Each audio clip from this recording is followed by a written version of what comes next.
ছেলের বাসায় আমি আর আমার ছেলে ঘরে।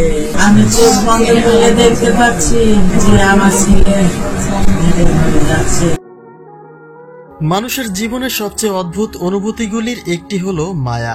মানুষ হারিয়ে যায়, সময় বদলে যায়, কিন্তু থেকে যায় মায়া।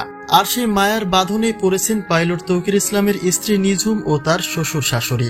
সম্পর্কটা সম্পর্কের জায়গায় থাকলেও চলে গেছে সম্পর্ক গড়ে দেওয়া মানুষটা। তৌকির ইসলামের মৃত্যুর পরে শ্বশুরবাড়িতে আর কোন অধিকারে থাকবেন নিঝুম? সামাজিক দৃষ্টিকোণ থেকে তিনি বাবার বাড়িতে চলে আসেন, কিন্তু এই সকল নিয়ম নীতিকে উপেক্ষা করে নিঝুমকে ধরে রাখতে চায় তার শ্বশুর শাশুড়ি।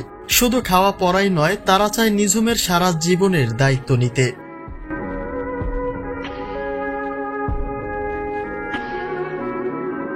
ছেলের জন্য খুব শখ করে নিঝুমকে ঘরের বউ করে এনেছিলেন তৌকিরের বাবা মা।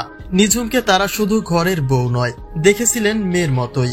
কর্মব্যস্ততায় ছেলে দূরে থাকলেও ছেলের বউকে নিয়েই গড়ে উঠেছিল একটা সুখী পরিবার। আশা ছিল খুব শীঘ্রই নাতি নাতনির মুখ দেখার, কিন্তু সেই স্বপ্ন আর আশাগুলি ধূলিসাৎ হয়েছে একটা মুহূর্তেই। ছেলে তো হারিয়ে গেলই, আর তার সঙ্গে হারিয়ে যাচ্ছে ঘরের লক্ষ্মী, যে কারণে নিঝুমের সঙ্গে সম্পর্ক বজায় রাখার প্রতিশ্রুতি দিচ্ছে তৌকির ইসলামের পরিবার। তাদের পক্ষ থেকে জানা যায় ছেলের বউয়ের সঙ্গে নিয়মিত যোগাযোগ তারা রাখছেন। নিঝুমের সকল দায়িত্ব নিতে আগ্রহী তার শ্বশুর শাশুড়ি।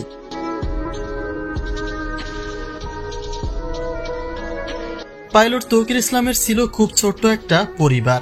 মা বাবা ভাই বোন মিলে ছিল তার পরিবার, যার মাঝে বোনকে বিয়ে দিলে একা হয়ে পড়ে তার বাবা মা, কেননা তিনি তো কর্মব্যস্ততায় বাইরেই থাকেন, যে কারণে খুব যত্ন করে নিঝুমকে ঘরের বউ করে এনেছিলেন তৌকিরের বাবা মা। বিয়ে করে স্ত্রীকে খুব একটা সময়ও দিতে পারেননি পাইলট তৌকির ইসলাম। স্বপ্ন, আশা, ভরসাগুলি ভেঙে দিয়ে তিনি তার শেষ গন্তব্যে চলে গেলেন, কিন্তু আবার সেই একা হয়ে গেল অভাগা পিতা মাতা। তাই অধিকার না থাকা সত্ত্বেও নিঝুমকে নিয়ে এখনো ভাবছে তার শ্বশুর শাশুড়ি। নিঝুম যেন ভালো থাকে সেই প্রত্যাশাই তৌকিরের পরিবারের।